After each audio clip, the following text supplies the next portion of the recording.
بسم الله الرحمن الرحيم.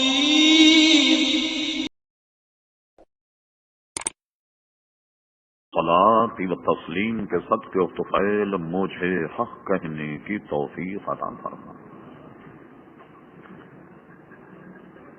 ہم تمام شرکائے محفل کو اللہ تبارک و تعالی حق سن کر حق کو قبول کرنے کی اور اس پر عمل کرنے کی توفیق عطا فرما۔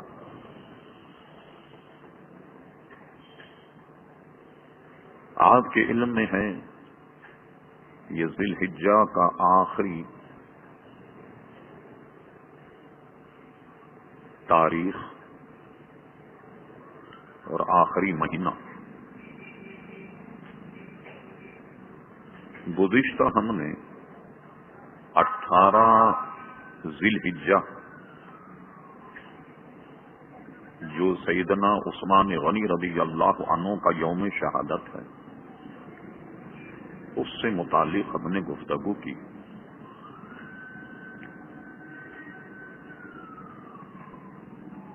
ذی الحجہ کے آخری مہینے میں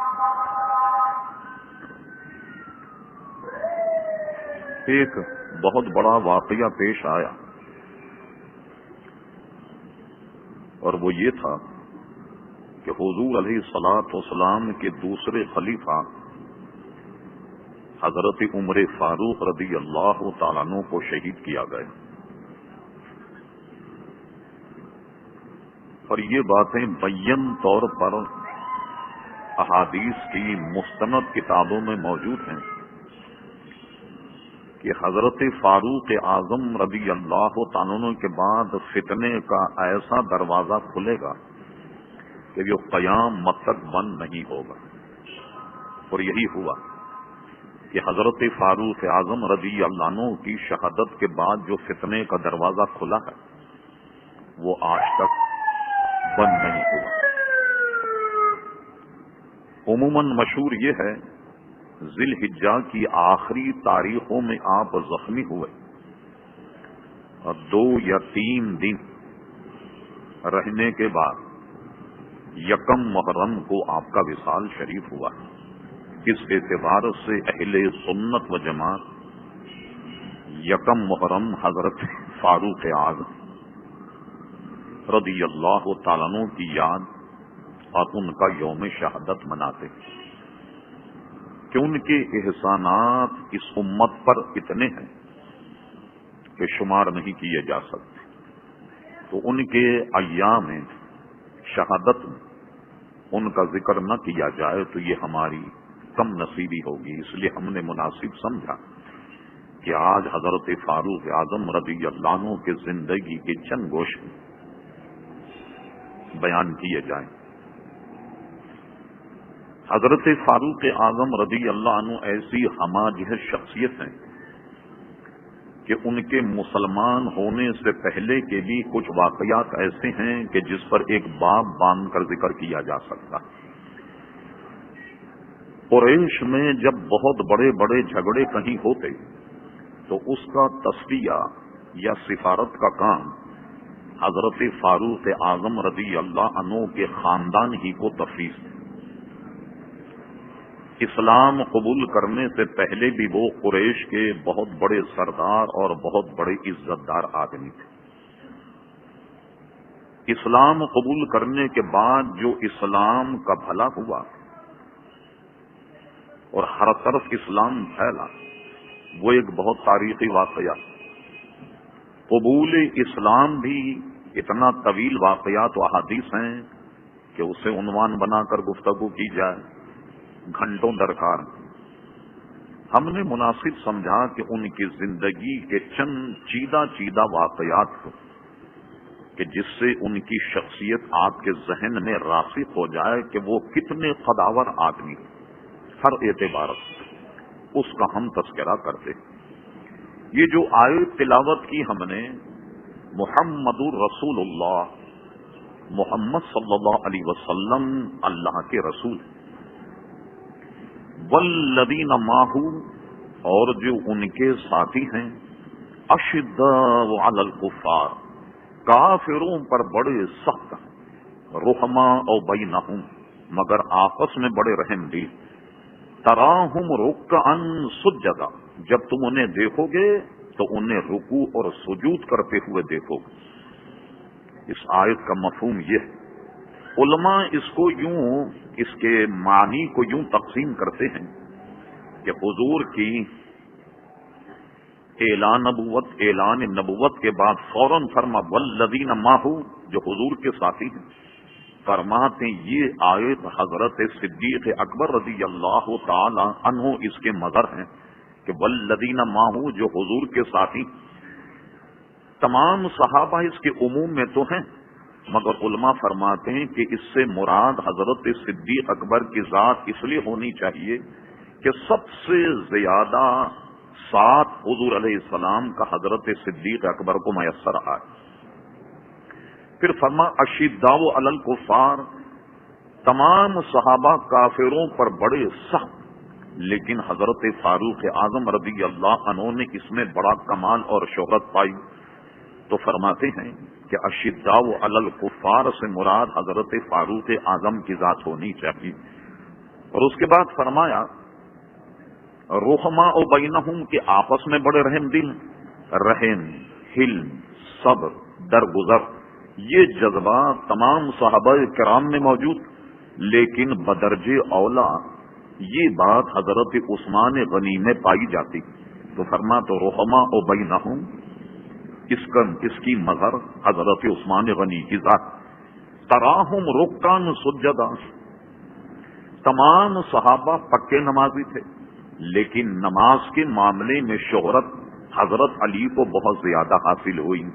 اب یہ الگ الگ ہم بیان کریں تو ایک پورا جمعہ اس پہ درکار، تو ہم نے اس آیت کو اس لیے تلاوت کیا کہ یہاں فرما اشداء علی الکفار، تو فرمایا کہ اس سے مراد حضرت فاروق اعظم کی ذات۔ بہرحال اب آئیے حضرت فاروق اعظم رضی اللہ عنہ کا نام نامی اس میں گرامی حضرت عمر ہے۔ ان کے والد کا نام خطاب، ان کی کنیت ابو حفص، اس لیے کہ ان کی صاحبزادی حضرت حفصہ رضی اللہ تعالی عنہ ام المومنین اور حضور علیہ الصلوۃ والسلام کی زوجیت کا انہیں شرف حاصل ہے، تو کہا جاتا ہے اس اعتبار سے حضرت فاروق اعظم کی کنیت جو ہے وہ ابو حفص۔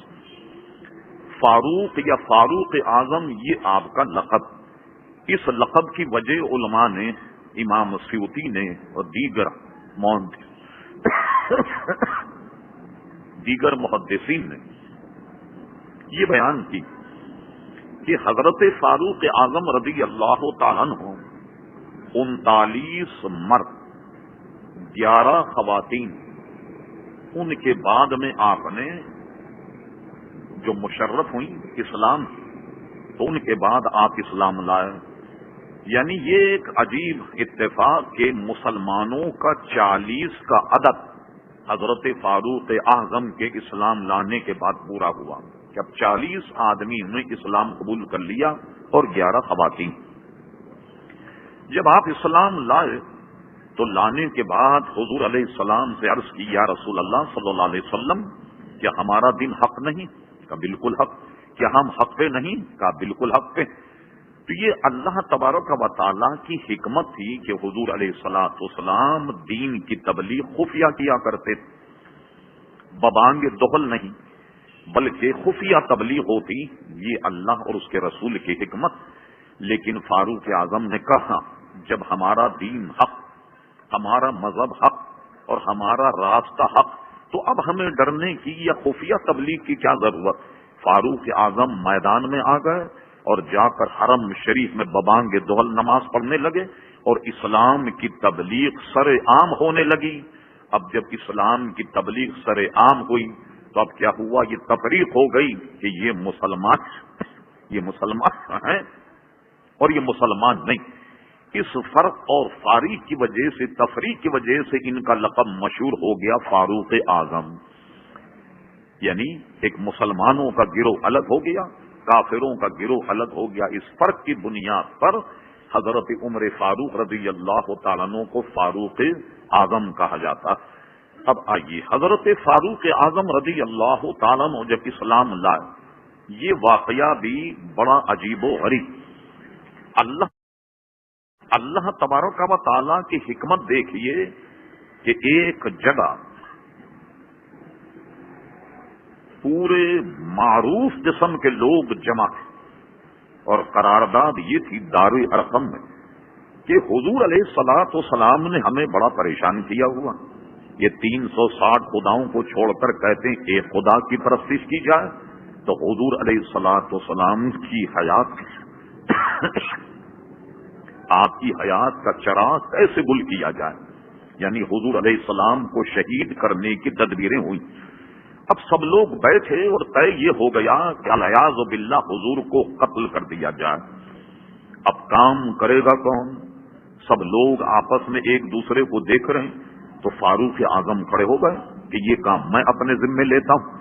اب ان کی ہمت اور جرت اور مختلف جنگوں میں ان کی ہنرمندی یہ دیکھ کر لوگوں یقین ہو گیا کہ یہ کام عمر کے علاوہ کوئی نہیں کر سکتا۔ چلیے صاحب، یہ کام انہوں نے اپنے ذمے لیا اور معاذ اللہ حضور کو قتل کرنے کی طرف نکلے۔ ربی کریم کے ارشاد یریدون لیطفئوا نور اللہ بافواہہم واللہ متم نورہ ولو کرہ الکافرون، کہتے ہیں لوگ ارادہ رکھتے ہیں کہ اللہ تبارک و تعالیٰ کی اس نورانی چراغ اپنے پھونکوں سے بجھا دیں، واللہ متم نورہ، ایسا نہیں ہوگا، اللہ تبارک و تعالیٰ اس نور کو پورا فرمائے، ولو کرہ الکافرون، اگرچہ یہ بات کافروں کو بری لگے۔ علماء اور مفسرین نے اس کا ترجمہ یہ کیا کہ یریدون لیطفئوا نور اللہ بافواہہم، اس سے مراد کیا ہے؟ فرما اس سے مراد ہے کہ لوگ ارادہ کرتے ہیں کہ حضور کو قتل کیا جائے، قتل کر کے یہ سارا مشن، ساری سرگرمی جو ہے اسے ختم کر دی جائے، مگر وہ اپنے ارادے میں کامیاب اس لیے نہیں ہوں گے کہ اللہ تبارک و تعالیٰ نے وعدہ فرمایا کہ واللہ متم نورہ، اللہ تعالیٰ اس نور کو پورا فرمائے گا، ولو کرہ الکافرون، اگرچہ یہ بات کافروں کو بری لگے۔ اس لیے علماء نے لکھا کہ حضور علیہ السلام کو قتل کرنے پر کوئی شخص بھی قدرت نہیں رکھتا، کوئی قتل کر ہی نہیں سکتا تھا نبی کریم علیہ السلام کو، کہ اللہ کا ارشاد ہے واللہ متم نورہ۔ لیے اٹھے، اور اٹھنے کے بعد اللہ اکبر، وہ تلوار جو نبی پاک صاحب الاولاق صلی اللہ علیہ وسلم کے حیات کو گل کرنے کے لیے اٹھی، خدا کی قدرت دیکھی کہ رب کریم نے اس تلوار سے اسلام کے سرحدوں کو مضبوط کر دیا، کفر و نفاق کو مٹا دیا، اور اسلام میں 4 چاند لگ گئے۔ یہ جب قتل کرنے نکلے، واقعہ بڑا طویل ہے، کسی نے فاروق اعظم کو چلار اور ننگی تلواریں دے کر کہا خیریت تو ہے، کیا معاملہ؟ انہوں نے اپنا ارادہ ظاہر کیا، فرمایا حضور کو تو تم بعد میں قتل کرنا، گھر کی خبر ہے کچھ؟ کہا گھر کو کیا ہو گیا؟ کہا گھر میں تمہارے بہن بہنوئی دونوں نے اسلام قبول کر لیا۔ تو یہ حیران ہو گئے اور اپنے گھر کی جانب گئے، دیکھا کہ بھائی بہنوئی دونوں مسلمان ہو گئے، دونوں کو مارا۔ ایک بڑا قصہ ہے، بالآخر حضور علیہ السلام کے دربار میں آ کر انہوں نے اسلام قبول کر لیا۔ اور ایک روایت یہ ہے کہ یہ تمام معاملات سے فراغت کے بعد یہ بیت اللہ شریف آئے، حضور علیہ السلام کو بیت اللہ شریف میں پایا۔ امام سیوطی نے یہ واقعہ یوں لکھا کہ فاروق اعظم کو جلال میں تلوار میں دیکھ کر حضور نے جھڑک کر کے کہا، عمر کیا تو اسی طرح ذلت میں مبتلا ہونا چاہتا ہے جیسے ولید بن مغیرہ ہوا؟ ابھی بھی نہیں سدھرے گا کہ جیسا کہ تیرے اوپر وہ لعنت، وہ تعذیب اور اللہ کی وہ ناراضگی نازل ہو جائے جو مغیرہ ابن شعبہ پر نازل ہوئی، تو یہ بالکل گھبرا گئے اور اسی وقت انہوں نے اسلام قبول کر لیا۔ مغیرہ ابن شعبہ کا واقعہ یہ ہے کہ اس نے حضور علیہ السلام کی شان میں گستاخی کی۔ اس کا گستاخی کرنا تھا کہ قرآن کی نص ثابت ہو گئی، اور رب کریم نے اس کو بھرے گویا اس کی برادری میں ایسے ذلیل کیا کہ قرآن مجید فرقان حمید میں اس کے 10 عیب بیان کیے گئے، ولید بن مغیرہ، اور 10 عیب میں ایک عیب اتنا خطرناک تھا کہ اس کے ابا کا پتہ نہیں ہے، یہ اولاد ہی ناجائز ہے، اللہ کی عیب اس کا بتا دیا قرآن نے کھول کر۔ اب تو وہ بالکل ننگا ہو گیا قوم کے آگے کہ محمد عربی کے قرآن میں یہ کہا گیا کہ یہ تو بالکل اس کے باپ کا پتہ نہیں، یہ کیا معاملہ؟ گیا اپنی اماں کے پاس، کہا 9 عیب تو مجھ میں موجود ہیں مگر 10 عیب 10ویں عیب کا تعلق تو تجھ سے بتا میں حلالی ہوں یا نہیں. اما کہہ رہے بیٹا کس نے تجھے کہہ دیا کیا ہوا وغیرہ ٹال مٹول کرتی رہی مگر وہ مانا نہیں اور ماننے کے بعد اپنی اماں کو مارا انہیں لٹا دیا سینے پہ بیٹھ کر بتا سچ بتا کہ میں حلالی ہوں یا نہیں. زبان حال یہ کہہ رہی تھی بیٹا اگر حلالی ہوتا تو ایسا ہوتا ہی کیوں. کوئی حلالی بیٹا بھی اپنی اماں کو گرا کر سینے پہ بیٹھ کے اپنی اماں کو مارتا. حضور کا اشارہ اس طرف تھا کہ عمر کیا تو اس کا انتظار کر رہا کہ ولید بن مغیرہ جیسی ذلت تجھ پر آ جائے اور پورے مکہ میں تو ذلیل ہو جائے. یہ کام گئے فوراً اور اس کے بعد فوراً حضور علیہ السلام کے دست پر اسلام قبول کیا اور اسلام قبول کرنے کے بعد مسلمانوں کا 40 کا عدد مکمل ہو گیا. اب لیجیے اسلام کی تبلیغ سر عام ہونے لگی. اس وجہ سے وہ فاروق اعظم کہلائے. اب آئیے سارے نظروں سے قطع نظر کر کے ان کی فضیلت کے اور ان کی شہادت کی کچھ ہم تفصیل بیان کرتے ہیں کہ 1 محرم ان کا یوم شہادت ان کے فضائل پر. یہ کتنی عجیب بات ہے کہ امام جلال الدین سیوطی رحمت اللہ علیہ تاریخ الخلفاء میں آپ حیران ہوں گے قرآن مجید فرقان حمید کی 21 آیت نقل کی مختلف جگہ کی 21 آیت نقل کی. اس کی تفصیل بتائی جائے تو گھنٹوں درکار. وہ 21 آیتیں قرآن مجید فرقان حمید کی یہ ہے کہ حضور علیہ السلام کو حضرت فاروق اعظم نے مشورہ دیا کہ حضور میرا مشورہ ہے کہ آپ ایسا کریں. ان کا مشورہ ہوتا اور وحی الہی اس کی تائید میں نازل ہوتی. مثلا 2-3 باتیں میں بتاتا ہوں اس کی جو بہت نمایاں. حضرت فاروق کا مشورہ دیا یا رسول اللہ صلی اللہ علیہ وسلم آپ اپنی ازواج اور مومنین عورتوں کو کہیے کہ یہ پردہ کریں.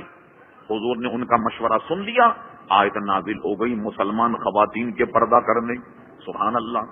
اس کے بعد کیا ہوا کہ جنگ بدر تو مسلمانوں نے ماشاءاللہ مار کا سر کر لیا اور 70 کافر مرے اور تقریباً اتنے ہی گرفتار ہوئے.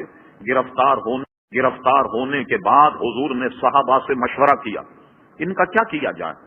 تو حضرت فاروق اعظم مشورہ یہ دیا کہ یہ ہمیں مارنے آئے ہمیں قتل کرنے آئے اسلام کا چراغ بجھانے آئے. میرا مشورہ یہ ہے کہ ان سب کو قتل کر دیا جائے. اللہ اکبر. پھر اس کے بعد حضور نے حضرت صدیق اکبر سے پوچھا کیا کیا جائے. تو آپ نے مشورہ یہ دیا کہ ان سے ایک جرمانے کی رقم لے کر اور ان کو رہا کر دیا جائے. خدا کرنا دیکھیے اس میں بڑے بڑے وہ صحابہ قد آور جو بعد میں اسلام لانے کے بعد آفتاب و مہتاب بن کے چمکے. ان میں حضرت عباس بھی تھے جو حضور علیہ السلام کے سگے چچا. ابو العاص یہ حضور علیہ السلام کی سب سے بڑی صاحبزادی حضرت زینب ان کے نکاح میں تھی. وہ بھی اس میں موجود تھے بڑے بڑے اکابر حضرات. تو حضور علیہ السلام کو چونکہ اللہ کی جانب سے یہ اجازت تھی کہ جس کا چاہے مشورہ مانے تو آپ نے حضرت صدیق اکبر کا مشورہ قبول کیا اور ان سے جرمانے کی رقم لے کر سب کو رہا کرنا شروع کر دیا. اب قرآن مجید فرقان حمید جب نازل ہوا تو رب کریم نے اس رائے کی تائید کی جو فاروق اعظم نے کہی. یہ رائے اچھی تھی کہ ان سب کو قتل کر دیا جاتا مگر چونکہ اللہ تبارک و تعالیٰ نے اگر یہ اپنی قدرتی قلم سے نہ لکھ دیا ہوتا تو تم پر بڑی تعجب ہوتی. لہذا اب یہ ہے کہ جو فیصلہ آپ نے کر دیا رب کریم نے اس کی توثیق فرما دی لیکن تائید قرآن مجید نے فاروق اعظم کی. اب آئیے ایک مرتبہ حرم شریف میں حضور طواف کر رہے تھے تو وہاں مقام ابراہیم ایک پتھر رکھا ہوا تھا جس میں ابراہیم علیہ السلام کے قدموں کے نشان موجود. ابھی بھی آپ جائیے جنہوں نے عمرہ کیا حج کیا طواف کیا ہر آدمی جانتا کہ وہاں طواف کے بعد میں 2 رکعت نفل نماز پڑھنا یہ طواف کے واجبات میں سے. یہ پورے حرم میں کہیں بھی پڑھ لیں یہ واجب ادا ہو جائے گا. لیکن ہماری یہاں طبیعت میں اتنا استغنا ہے کہ ہر شخص کو وہیں پڑھنا. تو اب کیا ہوتا ہے جو طواف میں لوگ ہیں وہ پریشان ہوتے ہیں ان کے سامنے سے گزرنا پڑتا ہے وغیرہ وغیرہ. لوگ یہ سمجھتے ہیں کہ واجب یہیں ادا ہوگا کسی جگہ پڑھا جائے. تو یہ پتھر تھا یہ رکھا ہوا تھا تبرک کے طور پر جو ابراہیم علیہ السلام کے قدوم لزوم کا نشان اس پہ تھا. حضور علیہ الصلوۃ والسلام اس کے قریب تھے تو فاروق اعظم نے دیکھ کر کہا یا رسول اللہ صلی اللہ علیہ وسلم، یہ جو مقام ابراہیم علیہ السلام کے قدموں کا نشان، کیا ہم اس کو اپنا مصلی نہ بنا لیں؟ یعنی اس کے قریب اپنی نماز کی جگہ نہ بنا لیں؟ حضور علیہ السلام کہتے جو آج کل توحید کا چرچا ہے اہل سنت و جماعت کے خلاف، اور لوگ بھی بڑے سیدھے سادے ہمارے سب مان لیتے ہیں، اللہ اکبر۔ حضور فرماتے عمر تمہاری طبیعت ابھی تک نہیں سنبھلی، ابھی تو تم بتوں کو چھوڑ کے آئے، سارے پتھروں کی پوجا کو چھوڑ کر آئے، اور پھر تمہارا ذہن پتھر کی طرف چلا گیا، اور یہ کہتے ہو کہ اس پتھر کی جگہ کو مصلی بنا لو، جائے نماز بنا لو۔ حضور نے کچھ نہیں فرمایا، اللہ اکبر۔ لیکن وہ پتھر اس لیے برکت والا تھا کہ ابراہیم علیہ السلام کے قدموں کے نشان ہیں۔ حضور نے سکوت فرما واتخذوا من مقام ابراہیم مصلی، آیت نازل ہوگی کہ میرے حبیب آپ مقام ابراہیم کو مصلی بنا لیجیے۔ ارے بھائی کعبہ سامنے موجود ہے، مطاف موجود ہے، چاہے زمزم موجود ہے، حجر اسود موجود ہے، اس پتھر کی خاصیت کیا کہ جس کو مصلی بنا لیا جائے؟ اللہ اکبر۔ معلوم ہوا کہ اللہ کے نبی کے قدم جس پتھر کو چھو لیں وہ بھی اللہ کی نشانی بن جاتا ہے، وہ بھی قابل تعظیم ہو جاتا ہے۔ یہ پتھروں کی دوسری بات نہیں کہ وہ خود فرماتے کہ پتھر کی طرف کیوں تمہارا ذہن گیا، مگر رب کریم نے اس کی تائید کی کہ حضرت عمر فاروق جو مشورہ دیا اب مقام ابراہیم کو مصلی بنا لیں، لہذا افضل بہتر یہی ہے کہ طواف کرنے کے بعد مقام ابراہیم پر 2 رکعت نماز پڑھی جائے۔ یہ بھی فاروق اعظم مشورہ۔ ایسے امام سیوطی نے 21 مقامات نقل کیے قرآن مجید کے جو مشورہ عمر فاروق نے دیا، آیت اس کی تائید میں نازل ہو گئی۔ اور امام سیوطی نے تو 2-3 جگہ ایسی لکھ دی، اللہ اکبر، کہ جو بات حضرت فاروق اعظم نے عربی میں اس وقت موقع پہ ارشاد فرمائی، بالکل اسی متن میں قرآن مجید فرقان حمید نازل ہو گیا۔ اللہ اکبر، یہ عظمت حضرت فاروق اعظم رضی اللہ تعالیٰ عنہ۔ اب آئیے ایک حدیث شریف امام سیوطی نقل کرتے کہ ایک مرتبہ جبریل امی آئے۔ حضرت جبریل امی جب آئے، حضور کی محبت و شفقت دیکھی، اللہ اکبر۔ حضور نے فرمایا جبریل آج تو گویا ہماری خواہش یہ ہے کہ تم آئے ہو تو ذرا مجھے حضرت عمر کے فضائل بیان کرو۔ حضرت فاروق اعظم عمر فاروق کے فضائل کیا؟ حضور کا جبریل امی سے فاروق اعظم کے فضائل پوچھنا، اللہ اکبر، یہ اس لیے تھا کہ نہیں جانتے، نہیں، جبریل امی بیان کریں تو لوگ سنیں کہ میرے دوسرے خلیفہ کے فضائل کیا۔ اب کیا ہوتا، جبریل بیان فرما دیتے، دیکھیے ایک تو یہ کہ بہت دلیر ہیں، دل کے بڑے صاف ہیں اور بڑے جیوٹ ہیں، تلوار ہاتھ میں آ جائے، کفار مشرکین سے بڑا مقابلہ کرتے ہیں، رات میں یہ بہت زیادہ جاگتے ہیں، عبادت کرتے ہیں، خشیت ان پر بہت زیادہ، عدل انصاف کا مادہ ان میں زیادہ پایا جاتا، بھائی چارگی کا مادہ اس میں زیادہ پایا، اسلام کی خدمت کی یہ زیادہ گویا دل دادا ہے وغیرہ۔ بیان کرتے کرتے کرتے کیا ہوتا، 10 منٹ میں میٹر ختم یہ ہوتا۔ اب میں برا مت مانیے، کوئی صاحب کہیں کہ میں بہت بڑے پیر صاحب کا مرید، میں کہوں ذرا ان کے فضائل بیان کرو، اپنے پیر صاحب وہ فضائل بیان کرے، دیکھیے میرے پیر صاحب جو ہیں وہ حافظ ہیں، اور حافظ کے ساتھ وہ قاری بھی، قاری کے ساتھ وہ حاجی بھی، درس نظامی پڑھا، وہ بہت بڑے مفتی بھی ہیں۔ وہ بیان کرتے کرتے کرتے 10-20 منٹ، آدھ گھنٹہ، 2 گھنٹے میں ختم ہو جائے گا معاملہ۔ یہی ہوگا یا نہیں؟ اب سنیے جبریل کیا کہتے، کہنے لگے یا رسول اللہ صلی اللہ علیہ وسلم، فاروق اعظم کے فضائل اتنے ہیں کہ اگر میں حضرت نوح علیہ السلام کی عمر کے برابر بھی بیان کرتا رہوں تو فاروق اعظم کے فضائل بیان نہیں ہوں۔ کتنے فضائل! اب آئیے ذرا تفسیروں میں کھنگالتے ہیں کہ یہ نوح علیہ السلام کی عمر کتنی، اتنی ہماری 60-65 میں چھٹی ہو جاتی، کتنی ہے حضرت نوح علیہ السلام کی عمر میں تو اختلاف ہوگا، کوئی 2, 4, 10, 20 سال، مگر سارے علماء نے یہ بات لکھی کہ حضرت نوح علیہ السلام کا تبلیغی دورانیہ کہ جس میں انہوں نے لوگوں کو تبلیغ کی اور دین کی دعوت دی، یہ کوئی 2 سال 4 سال 5 سال 950 سال حضرت نوح علیہ السلام تبلیغ کرتے، 950 سال تبلیغ کرتے رہے، اور اس کے بعد 150 آدمی مسلمان ہوئے، اللہ کے نبی کو جلال آ گیا۔ اتنی قوت، اتنی محنت شاقہ، اور ایمان لانے والوں کی تعداد 70 یا 80 یا 100، وہ ہاتھ اٹھا لیا اللہ کی بارگاہ میں. قرآن مجید نے یوں ارشاد وقال نوح رب لا تذر علی الارض من الکافرین دیارا. نوح علیہ السلام نے اپنے رب کریم کے دربار میں یہ کہا اے اللہ تبارک و تعالی ساری زمین سے کفار مشرکین کو ناپید کر دے, ان سب کا ملیا میٹ کر دے, ان سب کو ہلاک کر دے. انک ان تذرهم یضلوا عبادک. دیکھیے اللہ کے نبی کے اللہ اکبر ناک کہتے ہیں اللہ اگر تو نے انہیں زندہ چھوڑا تو کیا ہوگا, کیونکہ اگر تو نے ان کو زندہ چھوڑا یہ نہ جنیں گے. ولا یلدوا الا فاجرا کفارا. ان کا ہلاک ہونا اس لیے ضروری ہے ان کے جو باپ کے پشتوں میں اولاد ہے وہ بھی کافر, ان کے ماؤں کے ارحام میں جو اولاد وہ بھی کافر ہے, یا نہ جنیں گے یہ مگر بدکار. لیجیے صاحب نوح علیہ السلام کی دعا کرنی تھی کہ سیلاب آیا ایسا پانی کہ پوری دنیا کو سوائے نوح علیہ السلام کی کشتی سب کو بہا کر کے لے گیا. یہ واقعہ بڑا طویل. تو کیا کہتے ہیں حضرت جبرائیل کہ نوح علیہ السلام کی عمر کے برابر بھی اگر میں ان کے فضائل بیان کرنے لگ جاؤں تو یہ 950 سال کم ہیں فاروق اعظم کے فضائل اس سے بھی زیادہ. اس سے فضیلت کا اندازہ لگائیے آپ. اللہ اکبر. اور آپ دیکھیے کہ سب لوگ تو حضور کو چاہ رہے ہیں. بھائی سب لوگ جو ہیں وہ حضور کو چاہتے ہیں. سب کی مراد کون ہے؟ جسے آدمی چاہے اس کو مراد کہتے ہیں. جیسے ہم کہتے ہیں دعا میں اللہ تعالی ہماری مراد پوری ہو جائے, نوکری لگ جائے, یہ ہو جائے, فراغی ہو جائے, بچیوں کی شادی ہو جائے, جو صحبتیں پریشانی ہیں وہ ہماری مراد. اور سب کی مراد نبی کریم علیہ السلام کہ اللہ کا حبیب راضی ہو جائے, ایک دفعہ مسکرا کر ہماری طرف دے, دست شفقت ہمارے ہاتھ پہ رکھ دیں وغیرہ وغیرہ. یہ سب کی مراد نبی کریم علیہ السلام. مگر آپ حیران ہوں گے سن کے کہ سب کی مراد تو حضور ہیں اور حضور کی مراد فاروق اعظم. کیسے میں نے کہہ دیا حضور کی مراد فاروق اعظم ہے؟ لیجیے علامہ طبرانی نے لکھا اور اس میں ایک ہی کا ذکر اور دیگر حدیثوں میں 2 کا ذکر. ایک مرتبہ حضور نے رب کریم کی بارگاہ میں ہاتھ اٹھا کر کہا اے اللہ تبارک و تعالی عمر بن حشام, عمر بن خطاب, اس میں سے جسے تو پسند کرے ان کے ذریعے سے اسلام کی شوقت کو بڑھا.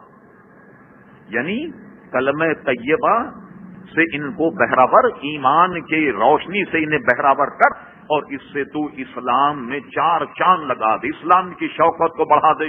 یہ عمر بن حشام کون ہے؟ یہی کا نام ہے ابو جہل, یہ اس کی کنیت ہے, اس کا نام عمر تھا. اللہ اکبر کا اس کے ذریعے یا عمر ابن خطاب کے ذریعے سے, ان میں 2 میں سے جسے تو پسند کرے اسلام قبول فرما کر اور یہ قبول کرنے اسلام اور اسلام کی شوکت اور شان کو بڑھا. لیکن علامہ طبرانی نے یہ حدیث نقل کی کہ حضور علیہ السلام نے صرف حضرت عمر فاروق کے لیے دعا کی اے اللہ تبارک و تعالی عمر ابن خطاب کو دولت ایمان سے مالا مال فرما اور اسلام کی شوکت کو بڑھا. ارے صاحب ابھی 1 دن نہیں ہوئے تھے کہ فاروق اعظم نے اسلام قبول کر لیا. جو اپنے بھائی اپنے بہنوں اور بہن کو مارنے لگے, جب بہن نے یہ کہا عمر کیا تو ہمیں اس لیے مارتا کہ ہم نے 307 خداؤں کو چھوڑ کر ایک خدا کو مان لیا, کیا حق کی جانب مائے اور حق کو چاہنے کی وجہ سے تو ہمیں مار رہا؟ فاروق اعظم کا پتا پانی ہو گیا. اب وہ سارا جلال غصہ اتر گیا اور کہا مجھے بتاؤ تم لوگ کیا پڑھ رہے؟ تو ایک جگہ چھپ کر بیٹھے تھے حضرت خباب رضی اللہ عنہ, وہ نکل کر کے آئے. جب دیکھا کہ یہ ملائم ہو گئے, دین کے جانب مائل ہو, انہوں نے کہا عمر مبارک ہو تمہیں, ابھی 2 دن ہی تو گزرے ہیں کہ نبی کریم علیہ السلام نے تمہارے لیے ایمان کی دعا کی. لیجیے صاحب وہ تلوار جو حضور کا چراغ گل کرنے اٹھی, اللہ تبارک و تعالیٰ نے اسلام کی اس تلوار سے شوکت کو بڑھایا. اور وہ شوکت اسلام کی کیسے بڑھی, یہ بہت طویل معاملہ ہے. اللہ اکبر. اس پر سینکڑوں کتابیں بڑے بڑے محققین نے نقل کی کہ فاروق اعظم سے اسلام میں کیسی شوکت پیدا ہوئی. آپ اندازہ لگائیے حضرت صدیق اکبر کا دور بڑا مختصر تھا خلافت کا. حضور کے وصال کے بعد 2 برس کچھ ماہ فاروق حضرت صدیق اکبر رضی اللہ عنہ نے خلافت کی اور اس کے بعد وصال ہو گیا. فاروق اعظم کا خلافت کا دورانیہ 10 سال. اس 10 سال میں آپ جانتے کیا ہوا؟ میں نے کسی مورخ کو پڑھا, وہ لکھتا ہے کہ جس دن فاروق اعظم کا وصال ہوا حضرت صدیق اکبر کے دور میں تو اسلامی سلطنت کا حدود اربع تقریباً 8 لاکھ مربع میل تھا، 8 لاکھ مربع میل، اور فاروق اعظم کا جب وصال ہوا ہے تو اسلامی سلطنت کا رقبہ 22 لاکھ مربع میل، 22 لاکھ مربع میل تھا اسلامی سلطنت کا رقبہ۔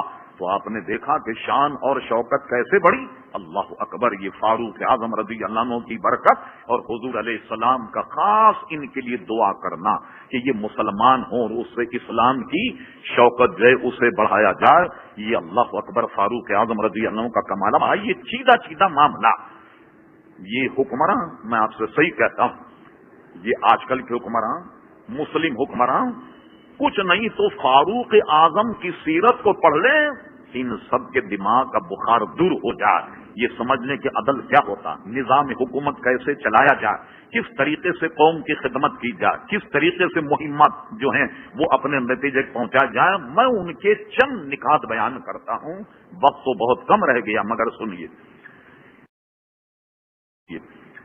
حضرت فاروق اعظم کے زمانے میں گورنر یا عامل مقرر کرنے کا معیار کیا تھا؟ آج کل معیار ہے سفارش، یہ اب لگتا ہے کبھی بھی ختم نہیں ہوگا، سمجھے؟ سفارش اور رشوت، یہ معیار اب مسلمانوں کی ترقی اور یہ راز مسلمانوں کا ہے اب ترقی کا۔ جناب کیا کہتے ہیں، بھائی بیٹھ جا بھائی، بالکل سارے کندھے پھلانگ کر کے نہیں آؤ۔ میں بار بار اعلان کرتا ہوں کہ تقریر میں خطبے میں کوئی آدمی کندھے پھلانگ کر نہیں آ، جہاں جگہ ملے وہاں بیٹھ جائیے، سب کا سب یہ مسجد۔ درود شریف، اللہم صلی اللہ سیدنا مولانا محمد ماعود الجود والکرم وعلیہ بارک وسلم، صلاۃ و سلام علیک سیدی یا رسول اللہ، یہ ہمارا معیار۔ اب آئیے فاروق اعظم کا معیار، ایک شخص کو گورنر اپائنٹ کرنا تھا، بلایا، کاتب کو بلایا، کتابت کرو، جس کو آج زبان کرنے اپائنٹمنٹ لیٹر تیار ہو رہا، گورنر صاحب ہونے والے ابھی بیٹھے ہوئے، یہ ڈکٹیٹ ہو رہا، اب یہ لکھو۔ اسی اسنا میں ایک بچہ گندا، ناک بہ رہی، کپڑے پھٹے ہوئے فاروق اعظم کے پاس آ گیا، اور فاروق اعظم نے اسے لے کر گود میں بٹھا دیا۔ آج کل کا حاکم بیٹھ سکتا، آج کل کا حاکم کر سکتا؟ اور اس کام میں نے تو اپنی آنکھوں سے دیکھا کہ کوئی آدمی، کیونکہ میں بھی دلدل میں پھنسا رہا 4 سال، کوئی آدمی پروٹوکول توڑ کر کہیں وزیر اعظم صدر کو درخواست دے دے، مہینوں اس کی جان نہیں چھوٹتی، ایجنسیاں گیا کیسے کیا ہوا وغیرہ وغیرہ۔ فاروق اعظم لے کر بٹھایا اور شفقت کا ہاتھ اس کے سر پہ پھیر رہے تھے اور ڈکٹیٹ کرا تھے، یہ لکھو۔ جو گورنر صاحب بننے والے تھے ان کو چھین آنے لگی، ذرا آنکھ ہمیں چڑھانی شروع کر دی، اور بالآخر ان کا صبر کا پیمانہ لبریز ہو گیا۔ کہنے لگے، یا امیر المومنین، میرے 10 بچے ہیں، مگر میں نے ایسا روب رکھا ہے اپنے گھر میں کہ خبردار کوئی میرے قریب پھٹک جائے، یعنی مطلب یہ کہ میں تو اپنی اولاد کو بھی لفٹ نہیں کرا، اور آپ ایک گندے بچے کو گود میں بٹھائے ہوئے شفقت کر، مہربانی کا ثبوت دے۔ فاروق اعظم کو جلال آ گیا، کاتب سے کہ فوراً اس رخصت تقرری کو پھاڑ دیا جائے، اور اس سے فرمایا جاؤ تشریف کا ٹوکرا لے جاؤ۔ اب ایک آدمی جو گورنر بننے والا ہے، کتنا ہی متقی پرہیزگار ہو، کچھ تو امید کی کرنیں ذہن میں ہوتی ہیں آدمی کے یا نہیں، وہ سب حیران اور پریشان ہو گیا۔ اس نے کہا، یا امیر المومنین، مجھ سے کیا خطا ہو گئی؟ فرمایا، میں نے دیکھا تمہاری سیل سے کہ یہ بچہ میری گود میں بیٹھا ہوا، اور تم نے مجھ سے یہ کہا کہ میرے 10 بچے، ایک بچے کو پھٹکنے نہیں دیتا اور سب کو دور رکھتا ہوں، اتنا روب دوب میرا گھر میں۔ میں نے یہ دیکھ لیا کہ جو آدمی اپنے بچوں پر شفقت و مہربانی نہ کرے، وہ قوم پہ مہربانی کیسے کرے گا؟ وہ لوگوں پہ مہربانی کیسے کرے گا؟ جب بچوں سے عدل نہیں کرتا، قوم سے کیا عدل کرے گا؟ جب بچوں پہ مہربانی نہیں کرے تو قوم پر کیسے مہربانی کرے گا؟ تم نااہل ہو، گورنر بننے کے لائق ہی نہیں۔ دیکھا آپ نے معیار کیا تھا؟ ہر اینگل سے اس کو دیکھا جاتا تھا، اور یہ آپ کی کرامت میں سے کہ جھوٹے آدمی کو فاروق اعظم اس کے قرائن، اس کی شکل، اس کی گفتگو پہچان جاتے تھے۔ یہ بھی ایک مسئلہ بالکل الگ ہے۔ قرضی، اب آئیے، روب اور دبدبا ان کی حکومت کا یہ تھا کہ مصر فتح ہوا، عمرو ابن عاص مصر کے گورنر، توجہ کیجیے، انہوں نے خط لکھا، یا امیر المومنین، یہاں مصر میں روایت یہ ہے کہ ہر سال دریائے نیل خشک ہو جاتا، ایک خوبصورت حسین لڑکی کو بنا سما کر اس دریا میں ڈالا جاتا، جس کو ہم کہتے ہیں اردو میں بھیٹ چڑھانا، دریا کی بھیٹ چڑھائی جاتی، پانی خشک ہو گیا ہے اور اب لوگ اس سے متمتع نہیں. ظاہر ہے کہ اس زمانے میں کے ڈی اے کے نل کے ٹی ایم سی کے نل کے تو تھے نہیں. کیا کیا جائے؟ تو یہ جب آئے اور انہوں نے مجھ سے یہ کہا تو میں ان کا خبردار، کسی لڑکی کو مت ڈالنا، اس لیے کہ اسلام کے تمام جہالت کی رسموں کو مٹانے کے لیے آیا. میں نے کہا میں ایسا نہیں کروں گا. تو میں نے ان کو یہ جواب دے دیا. اب یا امیر المومنین آپ فرمائیے کیا کیا جائے؟ سبحان اللہ، چابک 10 سوار مدینہ منورہ پہنچا. فاروق اعظم کا خط آیا. ایک خط تو تھا گورنر مصر کے نام اور ایک خط تھا براہ راست دریائے نیل کے نام. اور گورنر کو لکھا عمر ابن عاص لوگوں کے سوال کرنے تو بہت اچھی بات کر کہ اسلام تو ساری پرانی جہالت کی رسموں کو مٹانے کے لیے یہ کام تم نے بہت اچھا کیا. اور اس کے بعد اب ایسا کرنا کہ بجائے کسی عورت کو سنگھار کر ڈالنے کے یہ میں خط دے رہا ہوں، یہ خط جو ہے وہ دریا میں ڈال دیا جائے. صاحب اس خط میں کیا تھا؟ سورہ یاسین لکھی ہوئی، سورہ بقرہ شریف لکھی، یا پانی میں برکت کی کوئی دعا لکھی ہوئی تھی؟ اس کو کہتے ہیں اسلامی سربراہ، اللہ اکبر، مسلمانوں کا امیر، کہ جس کا دبدبہ 22 لاکھ مربع میل پر تھا، کہ نام لینے سے قیصر و کسریٰ کے دربار میں زلزلہ آ جا، بڑے بڑے جیوت دلیروں کے تلووں سے زمین کھسک جا. فاروق اعظم نے کہا بسم اللہ الرحمن الرحیم، اے دریا اگر تو اللہ کے حکم کے بغیر بہتا ہے ہمیں تیرے پانی کی ضرورت ہی نہیں، خشک ہو جا، نہیں چاہیے تیرا پانی. اور اگر تو حکم ربی سے بہتا ہے، میرے پروردگار حکم سے بہتا ہے، تو یہ اللہ کا بندہ تجھے آرڈر کرتا ہے کہ اسی طرح خدا کی قدرت سے بہنے لگ جیسے پہلے بہتا. صاحب اپنے پرائے سب موجود تھے. پہلے تو کچھ ایسا لگا کھلبلی مچی ہوگی، لوگ مذاق کر رہے ہیں، لو بھائی ہر سال تو کسی عورت کو ڈالا جاتا اور اس سال سنا ہے کہ امیر المومنین کا خط آیا، وہ خط کو ڈالا جائے گا. اپنے پرائے سارے موجود تھے. عمر ابن عاص نے وہ خط جب دریا میں ڈالا، اللہ اکبر، خط کا دریا میں پڑنا تھا کہ پانی موجیں مارتا ہو اوپر. میری مطالعہ کہا جا سکتا بہت ناقص ہے، مگر میرا مطالعہ یہ ہے کہ جس وقت فاروق اعظم کا خط پڑا ہے اس دریا میں، آج تک دریائے نیل کی تاریخ میں خشک نہیں ہوا. آج تک بہ رہا ہے. امیر المومنین حضرت فاروق اعظم رضی اللہ تعالیٰ کی برکت ہے. یہ ہیں وہ مسلمانوں کے امیر کہ یہ تو پہاڑوں پہ حکم نافذ کر دیں وہ ان کے مطیع فرما بردار، دریا پر حکم نافذ کر دیں وہ ان کے مطیع فرما بردار ہے، زمین پر حکم نافذ کر دیں وہ ان کا مطیع اور فرما بردار ہو جائے. اب آپ دیکھیے حکمراں اپنی آخرت اور دنیا سنوارنا چاہتے ہیں تو فاروق اعظم کو پڑھیں، ان کے نقش قدم پر چلیں. غرض گفتگو طویل ہو گئی، یہ ساری باتیں چل رہی. یہودیوں نے اپنی سازش کی. اللہ اکبر. ایک شخص تھا جس کا نام تھا فیروز، کنیت تھی ابو لولو. اس کو مغیرہ ابن شعبہ جو کوفے کے حاکم تھے انہوں نے فاروق اعظم کے دربار میں بھیجا. اور فاروق اعظم حکمت عملی یہ تھی کہ 9 خیز کم عمر لڑکوں کا داخلہ مدینے میں نہیں تھا. جو رہنے والے مدینے وہ تو الگ، باہر سے کوئی 9 خیز بچہ مدینے شریف میں نہیں آ سکتا. مگر مغیرہ ابن شعبہ کی سفارش پہ کہ یہ بچہ بڑا کاریگر، یہ ایک چکی بناتا ہے جو ہوا سے چلتی اور بہت سارے کام کرے گا، مدینہ منورہ میں جو ہے وہ آپ کے لیے بڑا فائدہ مند ہوگا. حضرت عمر فاروق نے مغیرہ ابن شعبہ کی سفارش پر داخلی دی. حضرت عمر فاروق سے ملا. اس نے ملتے ہی سب سے پہلے مغیرہ ابن شعبہ کی شکایت جو فاروق اعظم کو پسند نہیں آئی تو آپ نے فرمایا میں نے یہ سنا ہے کہ تم کوئی چکی بناتے ہو ہوا سے چلنے والی. تو اس نے اس لہجے میں کہا جی میں بناتا ہوں، میں ایسی چکی بناؤں گا کہ جس کو آپ ہمیشہ یاد رکھیں گے. یہ کہہ کے وہ چلا گیا. جو لوگ سامنے بیٹھے تھے کہنے لگے تم نے سنا اس نے کیا کہا؟ یہ مجھے قتل کی دھمکی دے کر گیا. سمجھ گئے فاروق اس کا لہجے کو سن کے تو مجھے قتل کی دھمکی دے کر کے گیا. اور یہی ہوا. بڑی بڑی سازشیں کارگر ہوئیں اور اس کے بعد وہ خنجر لے کر نماز میں ایک گوشے میں چھپ گیا. فاروق اعظم بڑی سادگی کے ساتھ لوگوں کو نماز کے لیے جگانے کے لیے آ رہے تھے کہ 28 ذی الحجہ مسجد جب داخل ہوئے اس نے 2 دھاری خنجر سے ایسا گہرا وار کیا حضرت عمر فاروق پر اور لوگ اس کو پکڑنے کے لیے دوڑے. اس نے لوگوں کو بھی مجروح کیا جس میں 6 آدمی تو اسی وقت انتقال کر گئے اور حضرت فاروق اعظم زخمی.